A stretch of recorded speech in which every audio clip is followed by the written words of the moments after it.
Good afternoon, everybody. And welcome to this distinguished public lecture. My name is Raouf Boutaba. I'm the director of the Sheraton School of Computer Science here. And it is my distinct pleasure to introduce our distinguished speaker today, Dr. Vint Cerf. Dr. Vint Cerf is widely credited as one of the fathers of the internet, having co-developed the original suites of TCP/IP protocols and the architecture of the internet.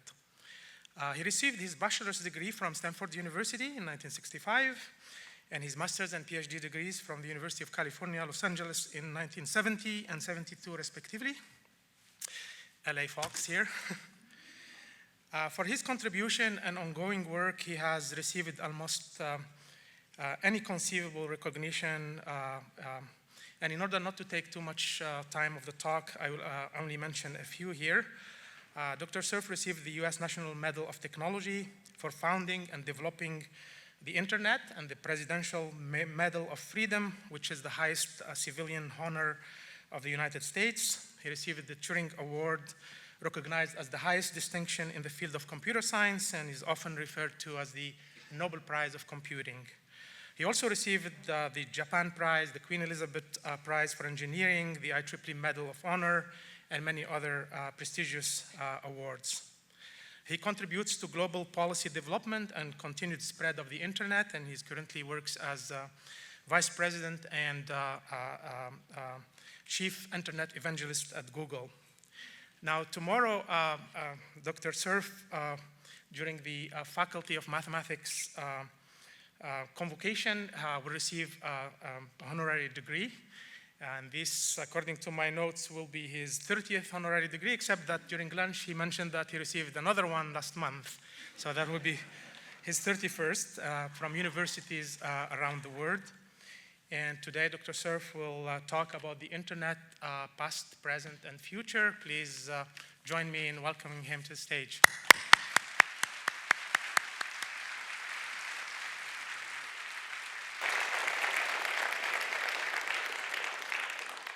You know, if people clap before you've said anything, it's tempting to just sit down because it won't get any better than that. And you know what they say, of all the introductions I've had, that was the most recent. Thank you very much. So first of all, I want to welcome you this afternoon to this talk. And second, I want to acknowledge that it's not the first time I've been on the campus. I see some very dear and old friends in the audience. Don Cowan is one of them. He and I used to write papers on graph theory. Ralph Boutaba, of course, you just heard from. Johnny Wong is an old friend from UCLA days and has been here forever over there. And Dan Barry is right there. And ironically, his ex-wife is now working at Google. So it's just amazing connections in here. The other thing I will say is that my wife and I were spending 3 days in Montreal because my mother was born there a long time ago, and so we still have relatives scattered around. We saw some old friends from the two universities that you think of, the University of Montreal and McGill. So this has been a very academic weekend for us, and I appreciate the opportunity to be back on the campus. So I'm going to take you on a little time travel tour. You can see that the date here says February 2030. That used to be a kind of science fiction date, but now it's only 6 years from now. And I've deliberately chosen that because I think I will be able to tell you a few things that I am confident will likely happen by that time when we get to the end of this talk. Two other things for the record. I'm happy to do Q&A when we get to the end of the talk. I'll have to put on some headsets because I wear hearing aids and you never know what the acoustics are going to be like, but the headset picks up sound directly from the microphones. And second, I know this is going to sound egotistical, but if people want to do photographs, I'll stay after the talk is over on the stage, and as long as you're lined up and, you know, well behaved, I'm happy to wait. I'm not necessarily expecting anybody to want a photo, but if you do, I want you to know I'm willing to do that. So let's go back in time to 1969. I was a graduate student at UCLA, and I was working on the predecessor to the internet, the ARPANET. This was an experiment that the Defense Advanced Research Projects Agency undertook, and it was not about avoiding nuclear war or building a network that would survive, although that is a misunderstood belief. The real reason that they built this packet switch network was first to test this concept of packet switching, which is distinct and very different from circuit switching, which is the way the telephone system had worked for nearly 100 years. But for computer communication, you want rapid back and forth. You want the ability for a single machine to communicate with literally hundreds, if not thousands of machines, one after the other, rather than dialing, making a call, hanging up, dialing, and so on. The other reason that ARPA wanted to build this system is that they were supporting artificial intelligence research in this period of time, which started somewhere in the early 1960s. And they were quite interested in getting multiple universities to cooperate with each other on that topic. And what they were hoping for is that instead of buying a world-class supercomputer for each university every year, which is what the universities asked for, we can't do world-class research without a world-class computer. Even ARPA couldn't afford to do that. So they said, we're going to build a network and you're going to share your computing resources. Of course, everybody hated that idea, but they said, we're going to build the network anyway, which they did. So my job at UCLA was to program the Sigma 7 computer to measure the performance of the small 4-node ARPANET to see whether or not Leonard Kleinrock's predictions of performance using Cuny theoretic models matched what we were able to measure. My colleague, who eventually I worked with on the internet, Bob Kahn, was one of the chief architects of this ARPANET, and he had a belief that the algorithms that the ARPANET imps, the packet switches, used were not, those algorithms were going to fail, that the system would congest and it would become jammed up. His colleagues didn't believe him. They said, the probability that the system will get clogged and jammed up is like the probability of all the oxygen molecules in the room coagulating in a corner and all of us asphyxiating. And he thought that the probability was much higher than that. So we came out with the intent of demonstrating that the algorithms weren't going to work. And so we succeeded in killing the network repeatedly for a period of about 2 weeks. He went back with a big smile on his face to tell his colleagues that they were wrong and they had to redo their algorithms. Well, the Sigma 7 is in a museum somewhere, probably the Computer History Museum. Some people say I should be there too, but here I am.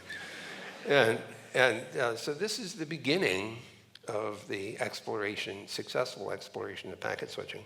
One other thing to point out about how hard this was, you'll notice that the computers in blue are the packet switches and they're all the same.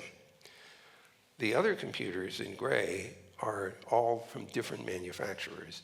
Getting the machines from different brands to communicate with each other successfully was a non-trivial exercise. And so that was part of the problem that the ARPANET had to solve, and it did so successfully. Well, that was a very successful experiment. So in 1972, I left UCLA to join the faculty at Stanford University and to do research in computer networking. And my colleague, Bob Kahn, who had worked at Bolt, Baron, Neck, and Newman that made the packet switches of the ARPANET, went to ARPA. And he came out to the Stanford campus in the spring of 1973. Oh, I should tell you, but before we get there, I should tell you this is what an ARPANET imp looked like. It was delivered in a heavy metal container about the size of a refrigerator. And the guys at Bolt, Baron, Neck, and Newman knew that this was going to be delivered to an extremely hostile environment, a university full of graduate students. And so they wanted to make sure that it was adequately protected. So that's what this thing looked like at UCLA. Now, Bob Kahn comes out to my lab at Stanford and he says, we have a problem. And I said, what do you mean, we? And he said, well, the ARPANET succeeded, but now the Defense Department thinks that we might use computers for command and control. The idea was that if you could control your resources better using programs and algorithms in the computer, you might be able to overcome a larger opponent because you managed your resources better. But that meant we had to have computers in mobile vehicles, in ships at sea, and in aircraft. And because computers were getting small enough that that was feasible, he began thinking about how could I build a network that could satisfy some of those requirements. Well, it's pretty clear that you can't use the technology of the ARPANET to do this, because we use dedicated telephone circuits to connect the packet switches to each other. If you try to use wires, the tanks roll over them and they break. The ships get all tangled up and the airplanes never make it off the tarmac. So he turned to radio, mobile radio, and geosynchronous satellite radio for ship-to-ship and ship-to-shore communications. So he showed up in my lab at Stanford saying, I have these three networks, the ARPANET, the packet radio net, and the packet satellite net, but they're all different. They use different packet sizes, different addressing, they have different error rates, they have different delays. And how are we going to make it all look uniform? So over a 6-month period, we studied the problem and came up with the idea of something called TCP, Transmission Control Protocol, which was published as an article in IEEE Transactions on Communications in May of 1974. So it is now literally 50 years since that paper was published. And among the ideas that were in there was this notion of uniform addressing across multiple networks and the incorporation of different types of technology for communication into this system. And the TCP, eventually TCP IP protocols, made it all uniform. So this is the packet radio van that used to run in the San Francisco Bay Area, operated by SRI International. And we used it to test mobile packet communication in the Bay Area. So there's a story about the guy, Don Nielsen, who directed the project at SRI, was driving this van up and down the Bayshore Freeway. And a bunch of guys are in the back measuring the shot noise from the cars to see how much interference the cars would make for the radio communications. And then they pulled off to the side of the road, and Don Nielsen got out and went into the back with all the other engineers. So some police car drives by and it sees this nondescript radio van with no signs on it or anything, with a stacked dipole array antenna sticking up the top. There's nobody in the front cab, so he goes around and pounds on the door. Somebody opens up the door and he sees these bearded, geeky guys with all this electronic equipment and everything else. He says, "Who are you?" And Don says, "Well, we work for the government." And the policeman says, "Which government?" "But officer, we were only going 50 kilobits per second." So the packet, now just to show you how ambitious we were, we're talking mid-1970s here. We're using packet radios that were a cubic foot in size. They cost $50,000 each. So those white boxes you see there were 4 packet radios. And to show you how ambitious we were thinking not just about data communications, we were thinking about packetized speech and packetized video. So we were experimenting with packet voice way back in the mid to late 1970s. You can see the modern Mickey Mouse phone that we used for the testing. This actually worked fairly well. Some of you who know a little bit about digitized voice may know that a typical digitized voice stream is 64 kilobits a second. You take 8,000 samples a second, each one of which is 8 bits. That produces 64,000 bits a second. Well, the backbone speeds of the ARPANET were 50,000 bits a second. The backbone speeds of the packet radio system were variously 100 to 400 kilobits a second. So you can't put a whole lot of 64 kilobit voice through those channels. So what do? One option, of course, is increased bandwidth. We didn't have that available.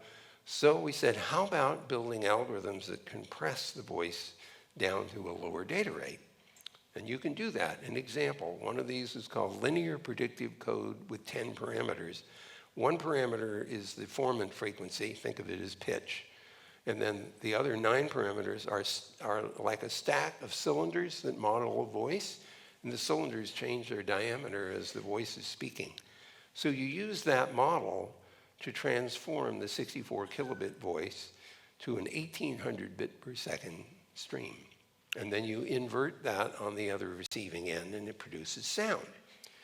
Now you can imagine that the quality of the speech, when it gets compressed from 64 kilobits down to 1800 bits a second, suffers just a little.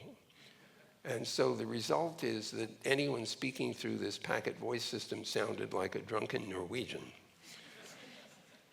And I was at this point, I'm at ARPA in Washington running the program, and I'm asked to demonstrate the system to a bunch of generals over at the Pentagon. And I'm thinking, how am I going to do this? Then I remembered one of the participants in the packet speech experiment was Ingvar Lund, who was from the Norwegian Defense Research Establishment. So I got Ingvar to talk through the normal voice-operated network, Autovan, their telephone system. Then I had him talk through the packetized voice system, and it sounded exactly the same. And I didn't tell the generals that everybody would sound that way. So this was a very important breakthrough for us, that we were able to show that this mobile radio packetized system actually worked for those different applications. Then comes 1994, and this is, by this time now, the 25th anniversary of the ARPANET. And these 3 people, John Postel, Steve Crocker, and I, were asked by Newsweek magazine to prepare a photograph to represent the ARPANET's creation. And we wanted to illustrate how primitive the technology was 25 years before. So we spent the whole day finding, zucchinis and yellow squash and 5-pound tins of coffee. And we strung it all together and made the backdrop. It must have taken us 8 hours to do that. And this photograph appeared in 1994 in Newsweek magazine, something like May or so. Now, what you should notice if you look carefully is that there's a geek joke hiding in here. This network would never work. It's ear to ear and mouth to mouth, but it's not mouth to ear, so this would never work. And we thought for the geeks who were reading Newsweek, we would make that little pun. So there you go. Well, we continued working on the internet. We made mistakes in our initial design of the TCP protocols. Eventually, we realized that we needed to split the internet protocol off from the original end-to-end transmission control program. And the reason for that is that we eventually recognized that for real-time communication, it's more important to deliver things quickly than it is to deliver everything successfully. So think about speech. If somebody doesn't hear you say something because a packet dropped out, they just ask you to repeat. But if you retransmit, you introduce delay until all the packets can be delivered, in which case, if you've ever had a conversation on a double satellite hop, you find yourself stepping on each other because you think the other person is done and they're not, as their speech is just delayed. So we split the internet protocol off to do real-time, but not necessarily reliable communications. By the way, this also applies to radar. You want to know where the missile is, not where it was. And so latency is not your friend when it comes to missile tracking. Same is true for video. So at this point, we now have a reliable set of implementations of the TCP/IP protocols. And I'm now running the program in the Defense Department, and I desperately want to demonstrate that this system actually works on all these different networks. So I called for a demonstration in November of 1977. We had the packet radio van riding up and down the Bayshore Freeway, radiating packets to a gateway into the ARPANET. And all the gateways were configured so that the traffic would go all the way through the ARPANET to Europe through an internal satellite hop, to Norway and then by landline down to London, where it hopped out of the ARPANET through another gateway into the packet satellite network, which is over the Atlantic, and through that network back to another ground station on the east coast of the US, where it went through another gateway and back into the ARPANET again, and then all the way across the country to USC, Information Sciences Institute. Now, the distance between San Francisco and Los Angeles is about 400 miles. But the packets went almost 100,000 miles because they went through two synchronous satellite hops. Remember, satellites are 22,000 miles away, so one hop is 44,000 miles, but this was two hop. That's 8,000 miles plus back and forth across the Atlantic and mobile. It's almost 100,000 miles. And it worked. And I remember leaping around in my office saying, it works, like it couldn't possibly have worked. You know what? It's software, and it's a miracle whenever software works. So I was really elated. This is an important milestone in the history of the internet. Well, the idea caught on, and the demonstrations of the new protocol suite were sufficiently persuasive that the National Science Foundation, the Department of Energy, and NASA all decided to build packet switch networks based on the TCP/IP protocols to link their laboratories together, or in the case of NSF, to link universities together with the supercomputers that they were funding with the Department of Energy. There were 5 of them. And there were some 3,000 universities that were part of this story. So they decided to use the TCP/IP protocols, and they interconnected with each other in addition to interconnecting all of the labs and the universities together. And by the way, this had not escaped our friends here in Canada. They developed CanUNet, which was based on the same set of protocols and designed to interconnect the universities together. NSF was very active in funding international interconnections to the NSFNet backbone, not only to the north, but also into Europe and the southern part of the Americas, and also off into Asia. And so for some period of time, there was very, very rapid growth of this non-commercial environment. Well, today, of course, the internet looks like this. Now, I'm cheating a little because this is actually done in 1999, but the imagery allows me to make a couple of points. The first one is that there are tens of thousands of networks that are all interconnected to each other as part of the internet system. It's not centrally controlled.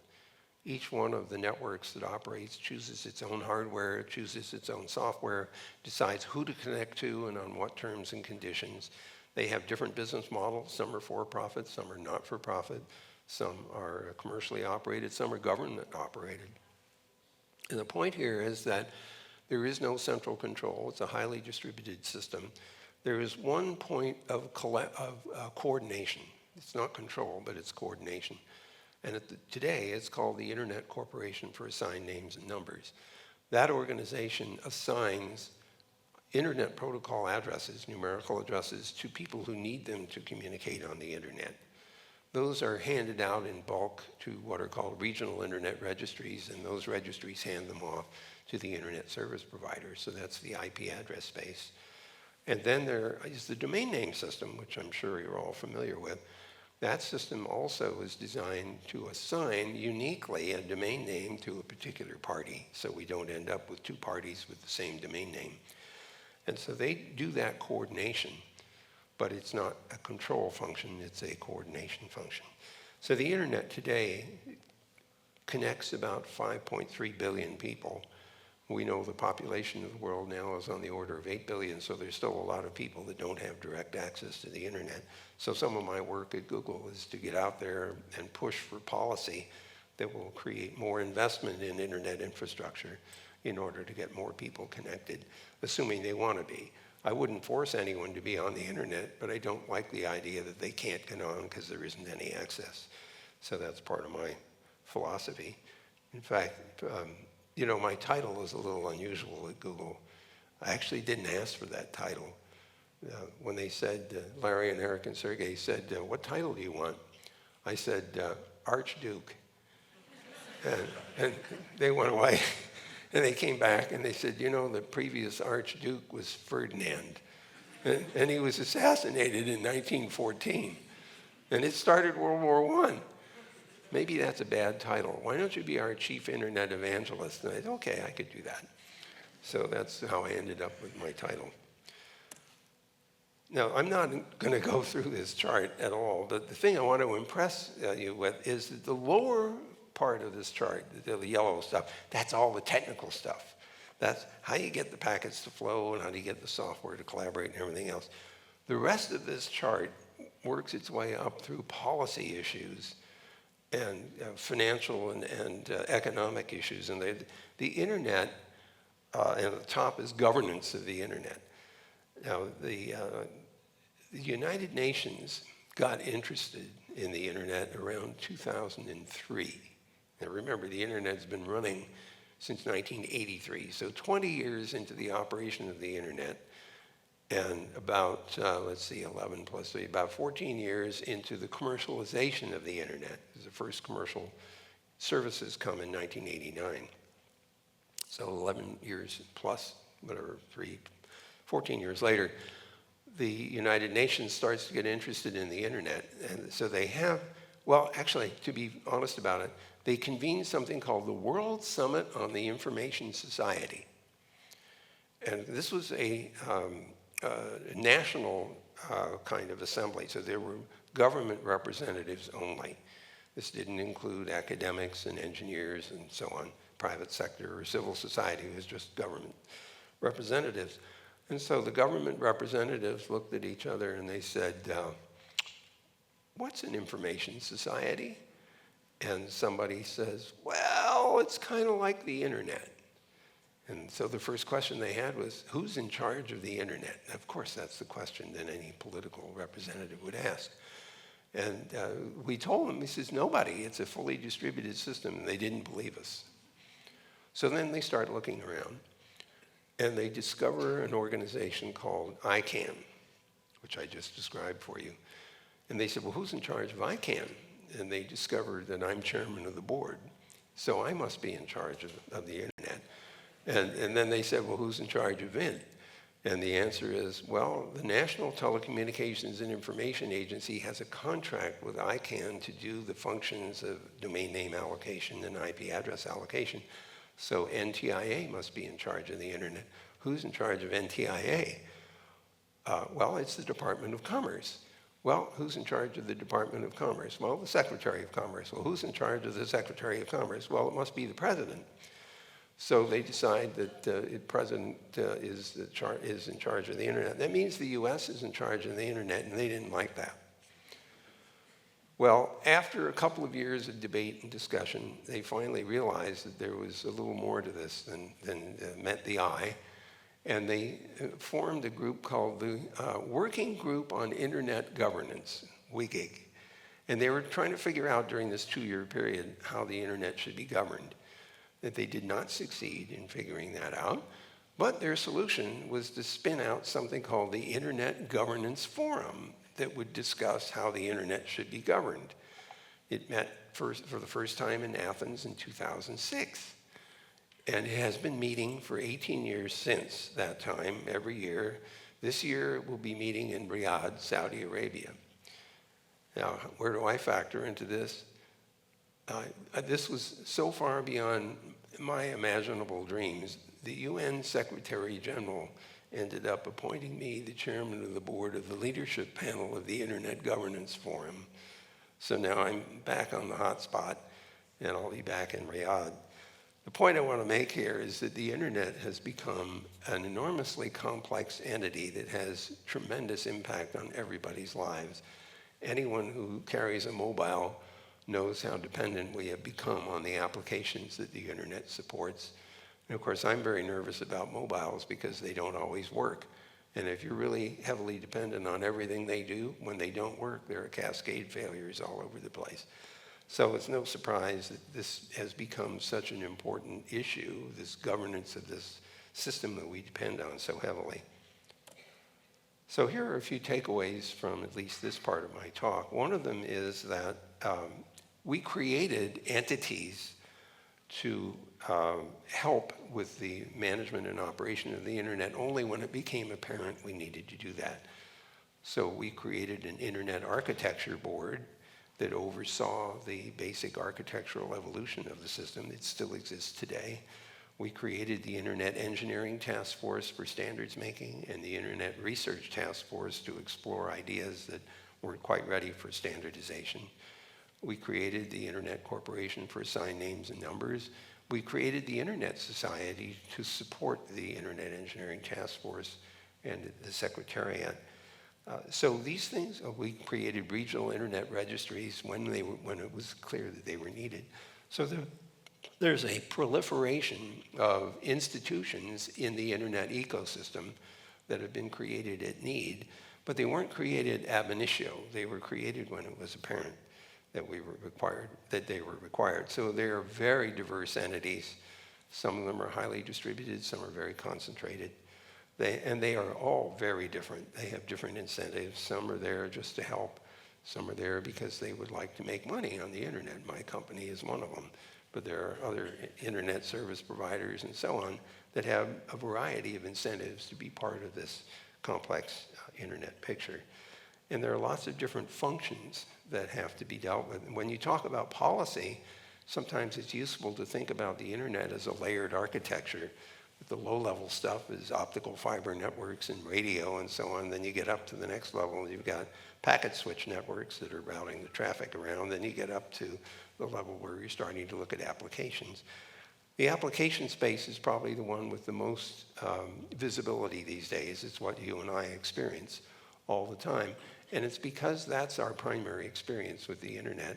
That has captured a lot of attention of governments who are concerned about potential hazards in the online environment, and they are real. They're real hazards. And in fact, more people need to learn how to operate more safely in the internet environment. So I've been going around thinking we should have an internet driver's license. Because we tell the teenagers, you got to take a class, you have to understand what the hazards are, you have to show us you know what the rules are. And although I'm not really serious about issuing driver's licenses, I think the training would actually be quite useful so that people would understand how to exercise safe networking, so to speak. So something to look forward to, perhaps. If you look at this ecosystem, it's an amazingly interconnected system with lots and lots of different relationships. Some are very informal. I've been told that 80% of the agreements between internet service providers to carry each other's traffic are handshake deals. They're not even documented as a contract. And so there's this significant element of trust that makes the internet actually work.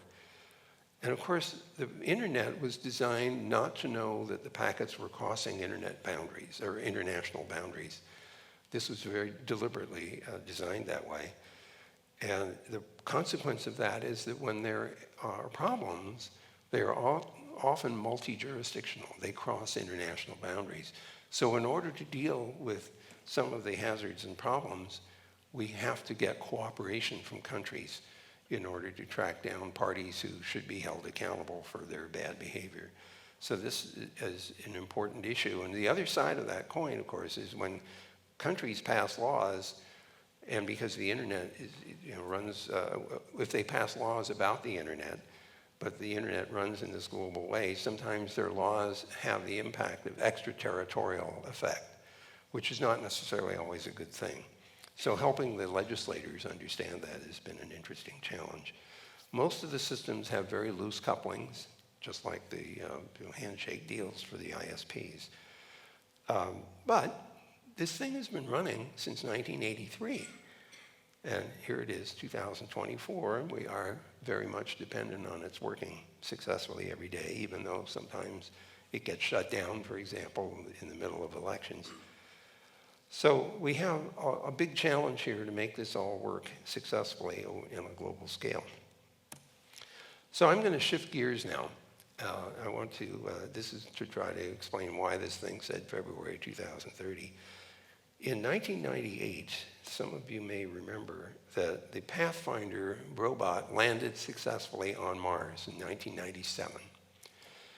And the previous successful landing on Mars were the two Viking robots in 1976, which is pretty hard to believe we successfully landed something on Mars that long ago, almost 50 years ago.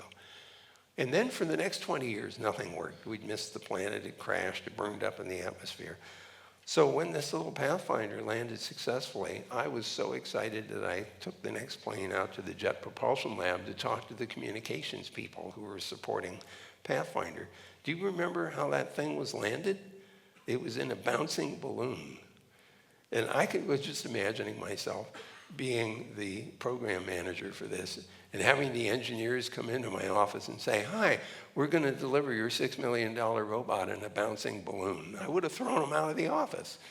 It worked. Of course, subsequently, the rovers were much bigger, could not be delivered that way. We had to build much more elaborate and really unbelievably Rube Goldberg devices to deliver these big rovers.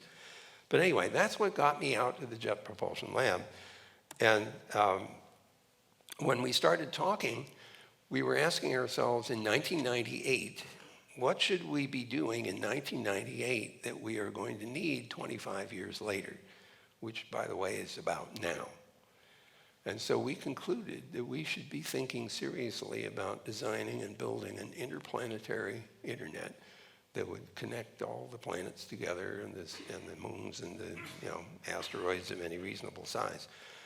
And the idea behind this was to support manned and robotic space exploration. So these are some of the rovers that have been landed since that time. And I want to pay special attention to Spirit and Opportunity in 2004, and I'll explain why in a moment. So when we started doing this design, we thought, well, TCP/IP works okay on Earth, so it ought to work okay on Mars. And that's probably a fair statement. But then we started doing the math and we discovered that the speed of light was too slow. It turns out that even when we're closest together in our orbits, it takes 3.5 minutes at the speed of light for a radio signal to get from Earth to Mars. And when we're farthest apart in our orbits, which is 235 million miles, it takes 20 minutes one way and 40 minutes round trip time.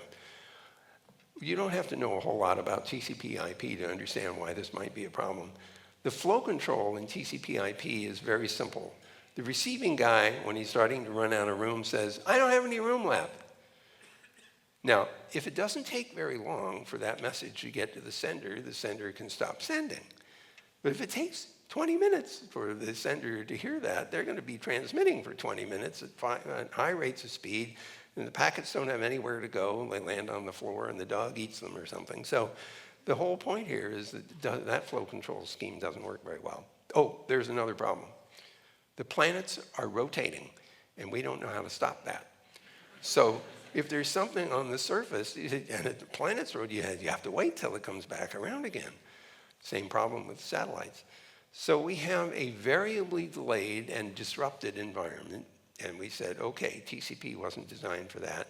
What do? And we came up with the notion of delay and disruption tolerant networking and a new protocol suite we call the bundle protocol suite, which is very much in the same spirit as the internet. It's a layered architecture with a flat naming scheme. And the thing that's really weird about it is that unlike the internet, in the internet, if a packet lands on a router and the router says, "I don't know where to send this, I have no route for it," it throws it away. On the grounds that the sender can hang on to a copy and retransmit later, the latencies are fairly short in the internet. They're all kind of terrestrial. But in the interplanetary system, imagine that you're trying to transmit something from Earth to Jupiter, and you've landed at the Mars relay station. And Mars says, "I can't get to Jupiter right now because, I'm not in the right position." It's pretty stupid to throw the data away. So we hang on to it in the network until the link comes up, and then we transmit it. So we do some storing as well as forwarding in that design. That has its own set of consequences. But it's the only way we could see to make progress in terms of getting from source to destination through a multi-hop delay and disruption tolerant environment. And we realized that network management really had to be rethought. In the low latency internet of today, there's one function called ping, which basically is a packet you send to the other guy saying, "Are you there?" And you get something back and you get a relatively fresh piece of information that I'm up and running. But in the interplanetary system, it's not clear how long it will be before the response comes back, because there could be all kinds of variable latencies, possible dropping of packets, retransmissions, and the like. So we had to redesign the network management system in order to take into account all of these deficiencies. We also were worried, I was anyway, when I met with this team in '98, the first thing I put on the whiteboard was, this is the headline I do not want to read. 15-year-old takes over MarsNet. And so we agreed that we would incorporate a log of strong authentication and cryptography into the design from the beginning. So we've ended up standardizing this stuff, these new protocols, in the Internet Engineering Task Force, in the Consultative Committee on Space Data Systems, which standardizes protocols for space comms, and the International Standards Organization. So we now have a standard set of protocols which we believe will support communication throughout the solar system. So we started doing some prototyping of the new protocols. And 2004 comes along, we're about 6 years into this effort, and Spirit and Opportunity landed in January. Maybe some of you will remember that. It's all very exciting. The supported data rate to go from the rovers directly to Earth from the surface of Mars was a blazing 28.5 kilobits a second. And this was to go literally from the transmitter on Mars to what's called the Deep Space Network. These are 3 70-meter dishes that are located in Canberra, Australia, Goldstone, California, and Madrid, Spain. They're about 120 degrees apart from each other. So as the Earth turns, those big antennas can see throughout the solar system, and you can get to everywhere from any one of them. Well, with the rovers were starting to transmit their data back to Earth, we discovered that the radios were overheating. And of course, the engineers said, whoop, back off on the duty cycle. Don't try to transmit so much data. We don't want to damage either the radios or the instruments that were gathering data. Well, at this point, the scientists who were already grumpy about 28 kilobits a second are even more grumpy, until one of the engineers at JPL said, well, wait a minute. The rover on the ground has an X-band radio. And you remember we sent orbiters to Mars 2 years before to map the surface of Mars so we could figure out where the rovers were supposed to go. The orbiters were still functional, and they had X-band radios. So when this engineer pointed that out, we sort of went over and said, hi, we have some prototype software that does store and forward if you want to transmit the data up to the orbiter. And they said, okay. So we uploaded our prototype software 200 million miles away. And here's the cool part. Because the orbiters were not very far away from the rovers, we could transmit data at 128 kilobits a second.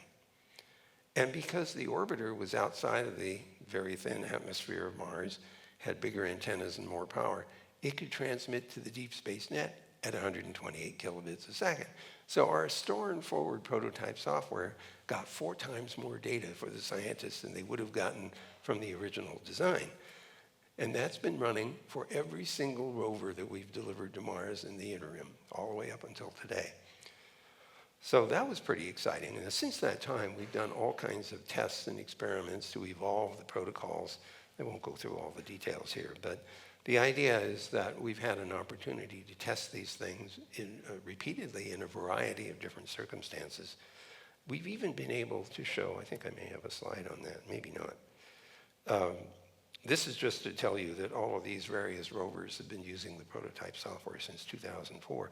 We've been operating on the International Space Station as well for quite a while. So we've been refining these protocols, and we've drawn other spacefaring countries into the loop. So NASA, which runs the JPL, we've included all the other labs at NASA. We've also been working together with ESA, the European Space Agency, JAXA, the Japanese Space Agency, and CARI, the Korean Space Agency. They're all part of the testing and refinement of the interplanetary protocols.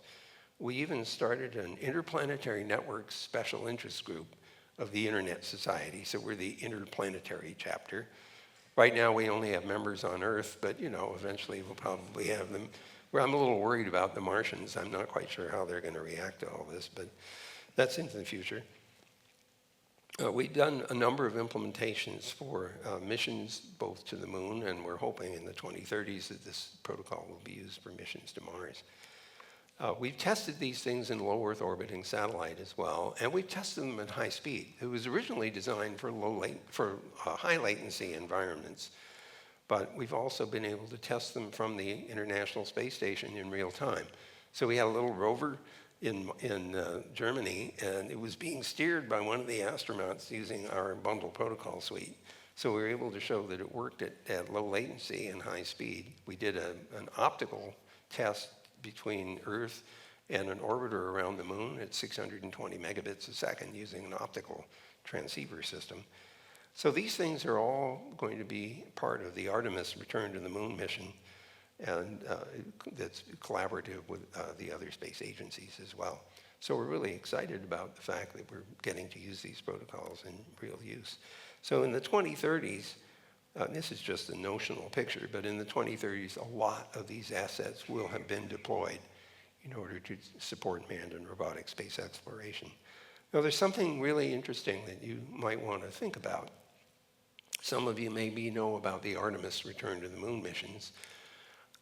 There's a very interesting aspect of that I have been surprised by, and that is commercialization. NASA has decided that it is willing to have the private sector make rovers, make habitats, operate mines on the moon. They've offered to buy the product of the mines. So they're introducing commercialization, which is what they did with SpaceX when they commissioned SpaceX to build lift vehicles for them, which, by the way, turned out to be much more efficient than the lift vehicles that had been originally designed, in particular because of the reuse of the first stage, which used to be science fiction. I mean, I used to watch Flash Gordon in the 1950s on television, and their spaceships always landed on their tails. Well, now that's real. This is 2024. They can actually do that. So that reduced the cost of lift capacity because you could reuse the first stage. It's Musk, whatever you might think of him, did have a very colorful way of explaining why this was important. He said that, throwing away the first stage of a rocket is like flying from New York to Los Angeles and throwing the 747 away, which on the surface sounds pretty dumb. So they're reusing their first stage to very good effect, and others, the Blue Origin and others are doing the same thing. So we're anticipating that in the 2030s, not only will there be technology available, but there are going to be some really hard policy questions that are not yet solved. Suppose you've got a mine on the moon, and NASA has offered to buy the product. The question is, can you own the mine? Can you own the moon? The answer is no. The Outer Space Treaty of 1967 said nobody can own anything in the rest of the solar system. I submit to you that that's not likely to last if we actually commercialize space operations. Then there's a question about, okay, so if you wanted to register your mine on the moon, where do you do that? And the answer is, I don't know. What if there's a dispute? In which jurisdiction do you resolve a dispute about properties on the moon or Mars or any of the other parts of the solar system? What if somebody jumps your claim? What if they mess up your stuff? Where are the police? Nobody has good answers to any of these questions yet. And so that's why this is so exciting for me, because it's not 20 years into the future. It's 2 years, because that's when the first Artemis landings are likely to happen. And that's when some of the first commercial efforts will be undertaken. So I have just, I think, one other slide here. Now, we were so excited about the successes we've had with the interplanetary system design that we started asking ourselves, what would it take to mount a mission to Alpha Centauri that would get there in 100 years? Now, with today's propulsion, it would take 76,000 years to get there. That's kind of a long time for an experiment. So we started asking ourselves some of these questions, and we didn't have any good answers. So we went to the Lincoln Laboratory at MIT, and we said, can you help us understand what the challenges are going to be to mount a mission to get to Alpha Centauri in 100 years and get data back? And they said, sure, and they went off for a month. They came back with a report. And they said, well, there are 3 problems. Okay, what are the problems? They said, well, the first problem is propulsion. You're going to need to get up to something like 15 to 20% the speed of light in order to get all the way there in less than 100 years. Oh, by the way, you better figure out how to slow down, because if you don't, you get one picture and then off you go. So, so we have that propulsion problem we have to deal with. And then there's navigation. Now, some of you will know that when we do navigation within our solar system, you usually do some kind of a mid-course correction part of the way through the mission. And, you know, it's not too bad. Sometimes it might take a few hours for the signal to get to the spacecraft, and you tell it to, you know, run its rocket for a little while, fire its rocket. And, you know, we're talking about hours of round-trip time. Imagine for a moment that you have a spacecraft that's 1 light year away. It's going to take a year to tell it what to do and another year to find out what happened. Not exactly an interactive arrangement. So the question is, how do you do navigation? Well, the interesting thing is that the astronomers have discovered that there are pulsars in our galaxy and in other galaxies that are visible to us, and they're pretty reliable as signals. And so given that the distance we're going is only 4.3 light years, the parallax difference is not enough to matter, and you can use the pulsars as a kind of galactic positioning system, just like the geosynchronous positioning system here. So we may be able to get the system to navigate on its own. Okay, so there's only one other problem. Imagine for a moment you're in orbit around Alpha Centauri. And let's imagine for a minute you have an optical laser that you're going to use to transmit data back, get high data rates. So then the question is, where do you point the laser? Well, think about this for just a second. It's going to take 4.3 years for the laser pulse to be detectable on Earth. So where do you point it? You have to point it where Earth or the solar system is going to be 4.3 years from now. And that's relative to where you are at Alpha Centauri. So you have to figure out what all the variable velocities are of all the various systems, including rotation around the sun, in order to figure out where in the hell to point the laser to get the data back. So they added up all of these deficiencies, and they said, you're about 53 dB away from being able to solve your problems, and I'll do the math for you. That's about a factor of 100,000. So we decided maybe we'll put that off for a while, and we'll keep working on the interplanetary system. So that's all I have to tell you about the latest stage of affairs. This is a view from the 2030s. I'm very excited about that 2030 milestone. I hope I get there to see the first landing somewhere on the Mars. But in the meantime, boy, do we have an exciting few years ahead of us. Thank you so much for your time.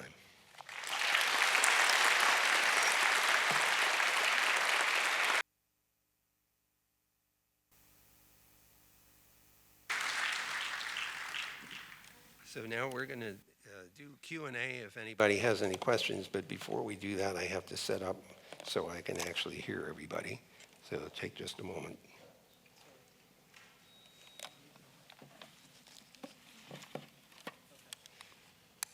Okay, I am operational.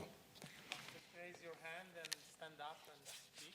So there should be a roving microphone somewhere. I think there's no need for mics, actually. There's microphones over there, and there are microphones over there. So we have people with hands up. Just in case it's necessary. So can you try without mics, maybe up there? Do you want to say something in the microphone to make sure I'm getting audio?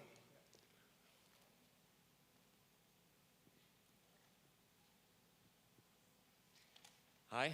Hi. Thank you for the great presentation. So my question is, what are your thoughts about the impacts of AI on the future internet? Wow. Okay, that's a wonderful question. First of all, we've all become rather enamored of this shiny new object we'll call large language models. That's not all there is to AI. I mean, AI covers a broader range of topics. If I go back in history for just one moment, there were 3 phases of artificial intelligence. The first one was called heuristic programming. What that meant was that sometimes it worked and sometimes it doesn't. If it did work, it was engineering. If it didn't work, it was AI. So that was the first phase. Then came expert systems, where we tried to capture knowledge in the form of if-then-else statements, like if this, then that. And that worked moderately well, but when you got a much larger number of these if-then-else rules, they started to conflict with each other, and so it didn't scale very well. Then came the neural networks.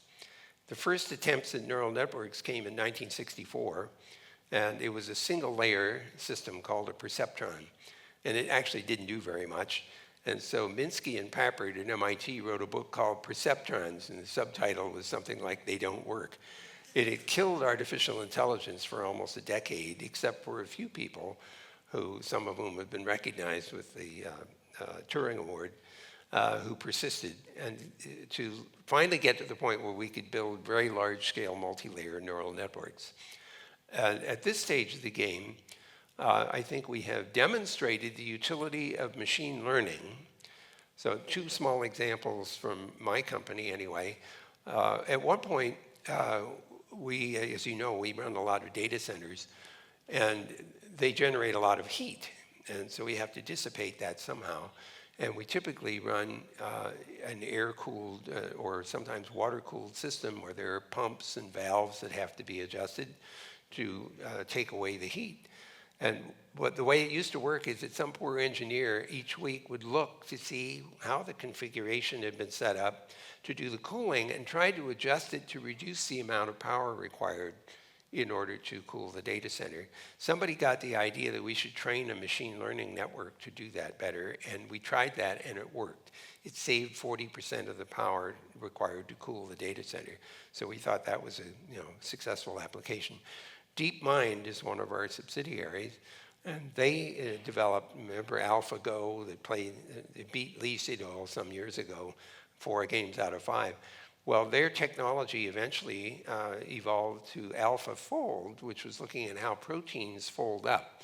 And if you know how a protein folds up, you know what its shape is. Once you know what its shape is, you know how it could interact with receptors or possibly with other complex molecules in the human body or the body of any living thing. So they've now cataloged 200 million proteins. They know how they fold up. They know what their topology is.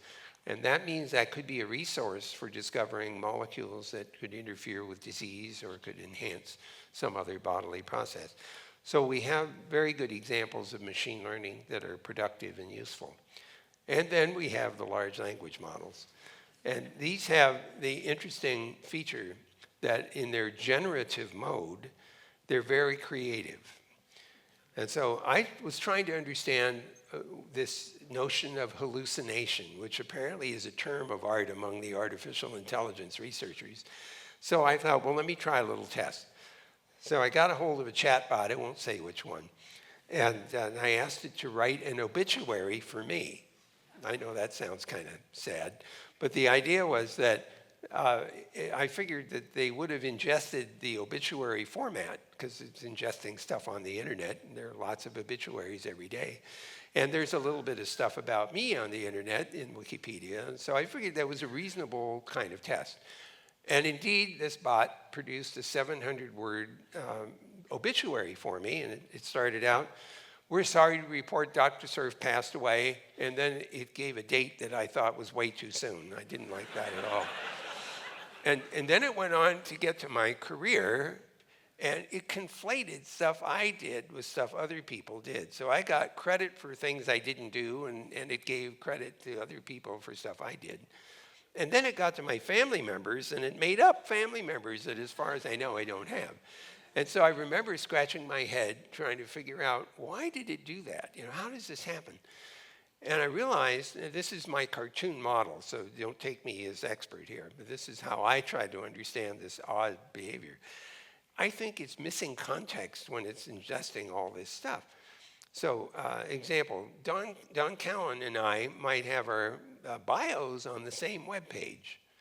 And when the system is building the statistics for what words are likely to follow other words, they could be plucking words from his bio and words from my bio and conflating all that. So when it's in generation mode, it could easily make stuff up.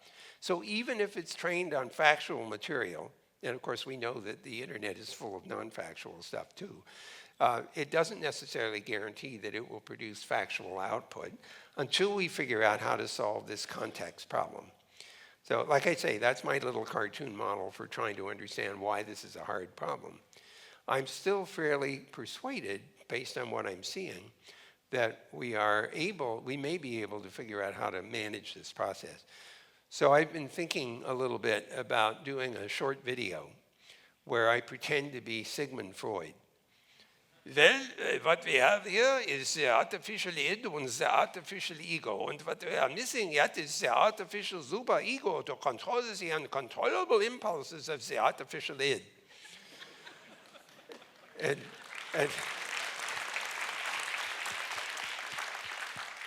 then I take out a cigar and say, well, sometimes a cigar is just a cigar. So I'm persuaded that we may eventually figure this out, but at the moment, we should be very careful about using these machine learning models, large language models. We know that they have worked extremely well for translation, for example, for speech recognition, for speech generation, and more recently, as you know, image production. And there are big worries about fake videos and fake audios and so on that we should be worried about. So my view right now is that these are powerful tools, and they can be used in various and sundry ways, some of which are more risky than others. So the least risky ones are the ones that are just generative to produce entertainment. So I tried that too. I asked it to write a little science fiction story about an alien that got into my wine cellar and was consuming my Cabernet Sauvignon. And it wrote a very cute little 1,000-word story about this alien, the guy who was a Martian. And it didn't say how it got into the wine cellar, but I discovered the empty bottles in the wine cellar, and it eventually led me to this little Martian. So for entertainment, that's perfectly okay, unless, of course, you run into the problem that somebody says, well, you stole my intellectual property, and you've essentially taken my material and repurposed it without permission. So we have to worry about that. I'm much more worried about the much more risky applications like medical diagnosis, medical treatment, financial advice, things like that. And so I think companies that are offering applications that use these tools for potentially risky purposes should show how they have protected the interests of the consumers. Otherwise, they shouldn't be offering those services. And so I think the risk factor, which over time may go down, it could be that we'll learn how to manage some of these odd behaviors. So I'm persuaded that we will eventually get there, but there will be a period of time when these things get abused and we try to do legislation that doesn't exactly work. I don't think legislating the actual technology makes sense to me, but legislating applications and saying where you have to show how you protected people's interests and safety should be an important part. So that's my long, long answer to a very reasonable question. I'm just waiting to see the microphone. You can pick anybody whose hand is up. Thank you for your talk. I'm wondering, given your experience and the hope you have for the future, why do you work at Google? Why do I work at Google?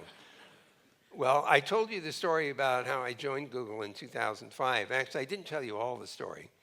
I had been working for a company that some of you may remember.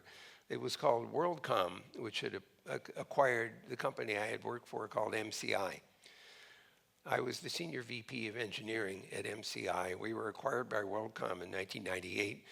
And the company went into bankruptcy in 2002. I stayed around. We put the company back together, sold it to Verizon. I had a choice to make, which is either to go work for Verizon or do something else. So I decided maybe I should do something else. And I sent a note to Eric Schmidt, who at the time was the CEO of Google, whom I had known because he was also the CTO of Sun Microsystems. And I sent a note to Eric saying, would you like some help? And he sent a note back saying, yes, that was my job interview. And so I went to work for Google. And it has been an almost 19-year odyssey for me. It continues to be a very exciting place. And the reason it gets more exciting as years go on is that I get older, and there are all these young people, like many of you, who work at Google. And here's the lesson I keep learning over and over again. They'll come running up to me saying, why don't we do X for some value of X? And I'll think, you know, we tried that 25 years ago and it didn't work. And then I remember, wait a minute, there was a reason it didn't work. And it could be that the reason is no longer valid because computers are faster or they cost less or they don't take up as much power.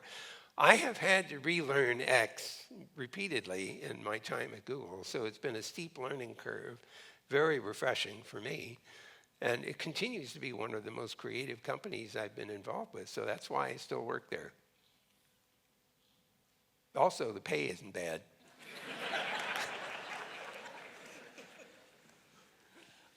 You said that top-level applications capture, all the attention, the press. But you had a slide like earlier where it has the layers of the internet. It's kind of like yellow at the bottom. Yes. And I was just thinking, kind of like, it seems paradoxical, but like the internet, by being decentralized, it erased geography, and yet at the higher layers of the internet, it seems to have all of the value is captured by only like one or a few entities. Like, for like example, search, Google captures all of the value for that, and so it makes money, but say Bing doesn't make money. And for say social networking, Facebook makes the money, and and other social networks do not make the money. So it's weird. It's like it's a paradox of being decentralized makes services even more centralized than in the previous, before the internet. Like before the internet, So, TV broadcasting, there were 3 networks. Now there's just, for example, social networking is one that's viable, that captures the value. And so it seems to be a paradox of like the internet by making things. It's actually not as much of a paradox as you might think. I think there is an economy of scale that's working here for this. I think we touched on that earlier. We build bigger and bigger data centers because we can operate them efficiently because of the amount of automation we put into it. And so we get larger data centers that are more productive because they're more efficient. We see that economy of scale showing up in other industries as well. For example, the automobile industry, where you find only a few large competitors, not a whole lot of small ones, even though in the automobile industry there were scores of automobile makers in the early 1900s. But they couldn't all survive because they couldn't get enough market to be supportable. So I think part of what you're seeing is an economy of scale at work. I'd also have to point out that not all the companies that have ended up what had appeared to be at the top of the heap necessarily stay that way. There are examples like Digital Equipment Corporation, which is gone now. For example, Xerox is largely gone now, and yet they were enormous players in the games or the businesses that they were in. In the internet space, Yahoo was once a major player, less so now after being acquired by Verizon, I guess. Similarly, AOL. So I think we should be a little careful about concluding that because a company is very big, that it necessarily is going to survive. And the way I look at it is that, wow, I'm getting a lot of radio feedback here. I look at Google, which started out as 2 graduate students in a dorm room somewhere figuring out how to download and index the entire internet, which sounds crazy. Of course, at the time, it wasn't that big. I imagine there's 2 graduate students in some dorm room somewhere, maybe here in Waterloo, who are about to do something that's going to undermine our business model. So we're running like crazy to try to stay ahead. I'm not as worried as you seem to be about the economy of scale that's showing up. Wait a minute, wow. This must be, is this an optical receiver? Anyway, sorry, I'm just getting radio noise. So that's my response is that just wait, we'll see how this works out. Hi, this is Moni here. Again, thanks for that wonderful talk. I was wondering, with the rise of the internet, you also have another, in the parallel, the rise of the hackers, who are like white hat or black hat. So you have, what's your take on in the hackers landscape? Well, first of all, WikiLeaks, or like you can touch upon those things. Wow, sorry, I'm getting a lot of feedback. First of all, the white hat hackers are generally helpful. They try to tell us about problems they've uncovered. And we even pay for that. I mean, we pay for bug fixes or bug finds. The black hats are harder to deal with because they are exploiting day zero attacks, which can be really harmful for a lot of people. My response to all this, of course, is to try to figure out how to build software that's a lot more resilient and reliable and more secure. One thing I will say, though, that's very important is to distinguish between safety and security. You can build a very secure system, but it can still be unsafe. Trivial example of this is you build a highly secure email system, and then the phishing emails show up, and you click on something, and you end up ingesting malware, or somebody empties your bank account. So we have to learn to distinguish between those two and to protect both safety and security. I wish I could say that we know how to build really secure and safe software, but I think the answer is we don't yet. Part of the reason this is so complicated in the internet environment is that every time two computers on the internet talk to each other, it's the first time that's ever happened in the history of the world, because the state of each of those machines has probably never happened in that way before. The states keep changing over time, depending on what software you've downloaded, where you've been on the internet. So those experiments are so diverse that it's really hard to test against all of the possible combinations, which is why once you release software, Murphy's Law rules, and whatever is going to go wrong will go wrong. So this is a sort of a continuing battle. I don't see any simple solutions to it, but I do think we should be more disciplined about how we design and build our software.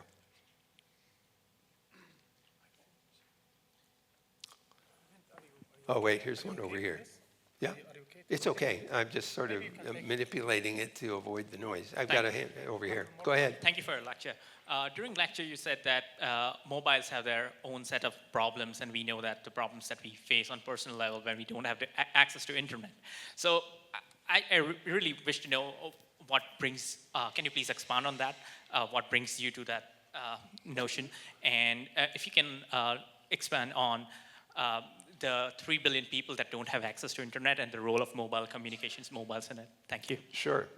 So, well, I think anyone who has had an experience where a mobile didn't work and you needed it to do something right now, like you're calling Uber or Lyft, or you're trying to get logged into your bank account, and it's relying on sending an SMS to your mobile, but the mobile is not functional, the battery is dead, you're in a dead area. Will appreciate how dependent we become on the applications of that thing. I don't object to the fact that we become dependent and that we have all those applications, but I wish that there were more than one device that I could use that would provide that kind of functionality. Sometimes I would like everything a mobile does to work on my laptop, roughly speaking. I mean, it's not going to be perfect, but I would like some kind of backup. And some people will say, well, carry 2 mobiles, but even that doesn't work if the batteries are dead or the radio is not functional.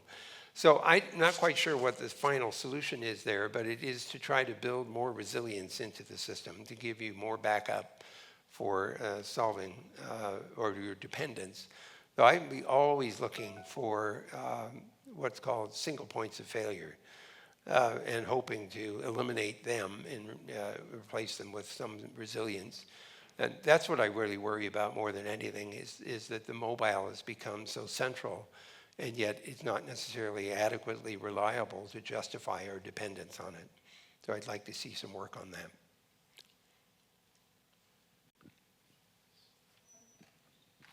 Hi, I'm glad you were talking about resiliency, because that's one of the things we are doing here with our stuff. We call sweat-free telecom. And you might remember this year alone, we had 2 outages of AT&T when 911 went down Yes, and everything yes. went down.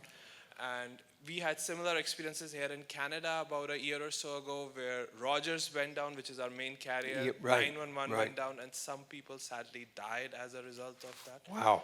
Yeah. So what we are working on is building resiliency in the phone itself, where your phone would connect not just to your own carrier, but to any carrier anywhere in the world. So whether it's AT&T, Verizon, and T-Mobile, and also similar major carriers in here. So we're called Sweat-Free Telecom. I would love to get your advice on how we should think about making sure connectivity and resilience is as accessible to people, not just here in North America, but everywhere in the world. Well, you put your finger already on some of the ideas, which is making things interworkable across a much broader range of operators, even if you don't have an account with them. This is sort of like the law of the sea, where if there is an emergency, you're obligated to render assistance. Same idea, so I'm glad that you're pursuing that. One thing that may help is the low Earth orbiting satellites are becoming accessible to mobile phones, which is pretty amazing when you think about it. But that gives you an additional level of potential access to communications. I also would like to have my laptops and pads and so on capable of orienting themselves and knowing where they are, so that they can also initiate 911 style emergency calls and be able to report where they are. An example of something I would love to see happen is that buildings like this one or a hotel would tell your mobile and tell your laptop and tell your pad where they are. You know, maybe the Wi-Fi, local Wi-Fi could tell you what room you're in. And so you could report not only that you're in this building at this address, but what room you're in. And when you're in an emergency situation, that's exactly the kind of information that you want. Now, there are some other examples that I'd like to see happen. For example, if you instrument your house with webcams, you probably don't want random people to be able to look at the webcam, so you want access control for that. But if you have a fire alarm system and the fire alarm has gone off, you may want the fire department to be able to get access to the webcams temporarily to find out where is the fire, is there any people unconscious, and so on. Of course, after the fire's out, you don't want them to have access to it anymore. So this episodic ability to get access to this sort of thing is important, but being able to enforce it after the fact. Another good example of this is in healthcare. I mean, most people would like to consider their health records to be private. That makes good sense. However, imagine you're in a strange city and you're having a medical emergency. While you're in the emergency room, the last thing you care about is keeping the doctors from getting access to your medical information. You want them to know anything they could possibly want to know in order to save you. Of course, assuming you survive, after the incident is over, you don't want them looking at your medical record anymore. So this notion of episodic access, authorized access to information, may turn out to be an important technical problem for us to solve for the benefits that it offers. Okay, I think we can just leave it. Yeah, I'm happy to keep going. You know, it depends on how long people's bladders hold Maybe a up. couple more, because we have also some time. Yeah, okay, well, All right. mine in particular, but I have a simple question. You mentioned providing driver licenses for the internet. Yeah. If we're not doing this, how would you make the internet safer? there are a few things that I would like to see more fully implemented. One of them is strong authentication. I'm a big fan of two-factor authentication. Not too happy about SMS because that's defeatable, as you probably know. But I do like little hard factors like YubiKeys, because even if somebody gets your username and password, they don't have the YubiKey because you can see it. It's right there. And if you can't see it, that means you lost it. You better get another one and disable the one that you were depending on. So I like the hardware-based security and authentication. That's one aspect. The second thing, I think, is to deal with the problem that we see with ransomware, for example, where you really have to, the word resilience has come up several times. in the context of ransomware, what you want to make sure is your company can operate, or the system you're worried about, can operate even in the absence of its primary data systems, so that you have backup for that. When the Colonial Pipeline situation happened in the US, they ceased operating because they couldn't figure out how to charge people for the use of their fuel. And that was clearly a problem, because they stopped operating, so we ran out of fuel on the East Coast. A better strategy would have been to have a backup system that would allow them to accumulate the information and then post hoc do the charging. I don't know that that was the only thing that held them up, but resilience becomes a really important design criterion for dealing with these kinds of problems. Making things safer, I think part of that's critical thinking up here. I mean, a lot of people can be easily misled by what they see and hear on the internet, emails that show up that tell you that, oh, favorite one is the UPS is trying to deliver something to you, but we can't find you, and we're going to throw the package away unless you call this emergency number. And oh, by the way, there'll be a small charge for dealing with this. And you know the scenarios. And too many people are stampeded into reacting for understandable reasons. But critical thinking should always cause you to say, wait a minute. Am I being driven into an action that am I being stampeded? The red light should go on. You should ask questions. I just wish that more people were willing to exercise critical thinking. The problem with critical thinking is it takes work. Some people aren't willing to do the work.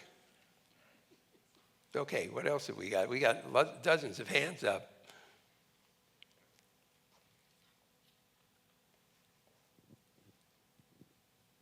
Have you ever thought of monopolizing the internet? Monopolizing it? Yeah. No. In fact, that was the last thing on my mind. The thing I wanted was as much distributed operation as possible. When Bob and I did the original design, we didn't patent it. That was deliberate. We thought about this, and we said, look, this is being designed to build the command and control system for the US Defense Department. We knew at that time in 1973 that we had allies that needed to be able to interact with our command and control system, Five Eyes, which is Canada is part of it, for example. And so we said, well, who are our allies now? That is 1973, and there was a list.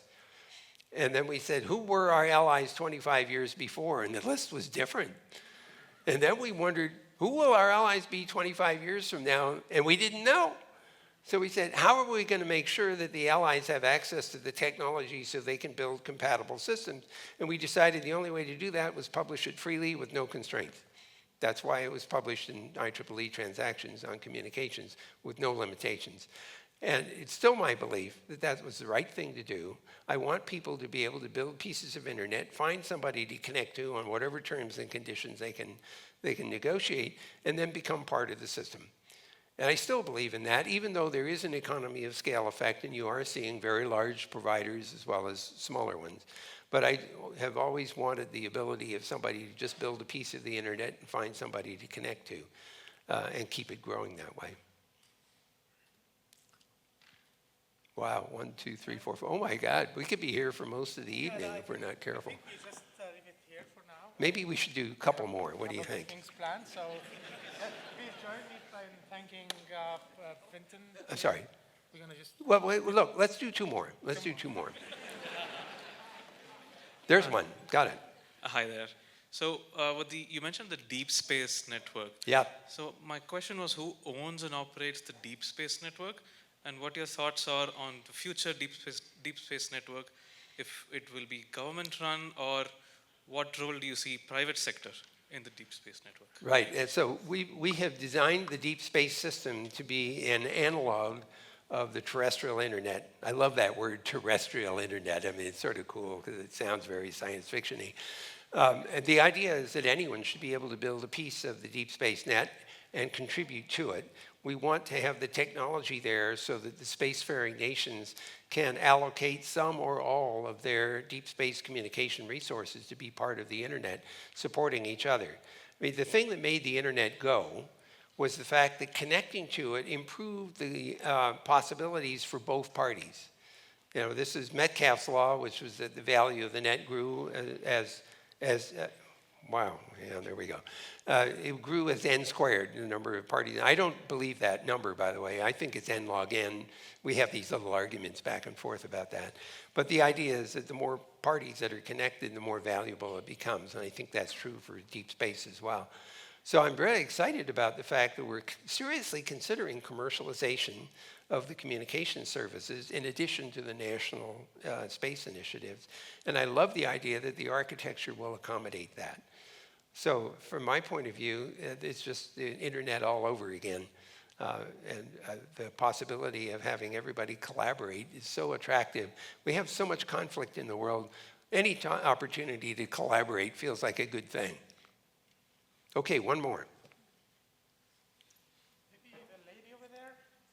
You could just throw the microphone in the air and see where it lands, but maybe not a good idea. Hi, thank you so much for the talk. I have somewhat of a broad question. When the internet was made, and thanks to TCP/IP, there was a lot of amazing stuff that happened, like a lot of collaboration, a lot of scientific discovery, but it also had its consequences. I was thinking, were you predicting this when you were making the system? And if you have ever felt responsible for some of the things that have happened. Like all the bad stuff, right. And the good stuff. Yeah. People come to me and they say, hi, we never would have gotten married if it weren't for the internet. And I keep thinking, well, that's very nice, but if you get divorced, don't come and complain to me. To be precise, at the time we were thinking only of making it work. We wanted everybody to have the ability to use the system, to contribute to it, to be a part of it. We loved the fact that it was a layered architecture, and if you didn't like the protocols, you could add another one in some layer or add a new layer. Look at what Tim Berners-Lee did. He came along and he added the HTTP layer above TCP/IP, and it worked, and it made the World Wide Web universally accessible for everybody who was on the internet at the time. So, I mean, this ability to accumulate new contributions for me was really an important part of the internet. And at the time I kept thinking, we're trying to reduce the barriers to access to the system so that everyone could participate. And I hadn't fully appreciated that there were some voices that we didn't want to hear, that this enabled. And that's the problem. This is an amplifier.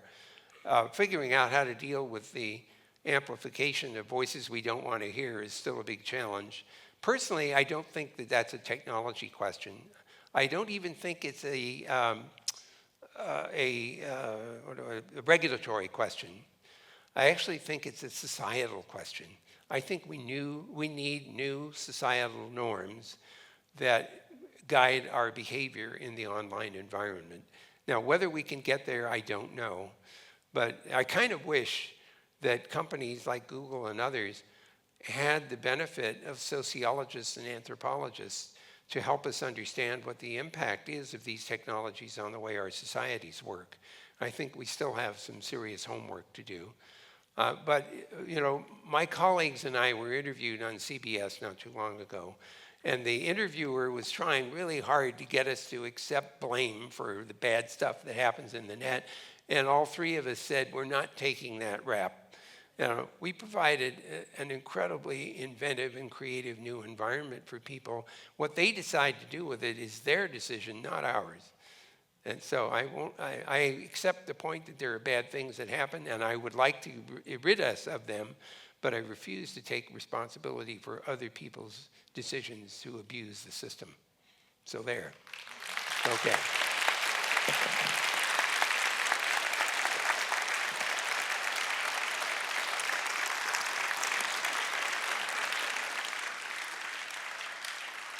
Let me put this down here. Thank you so much, and please accept this small token of our appreciation. Thank you very much. Thank you. Thank you. I appreciate that. So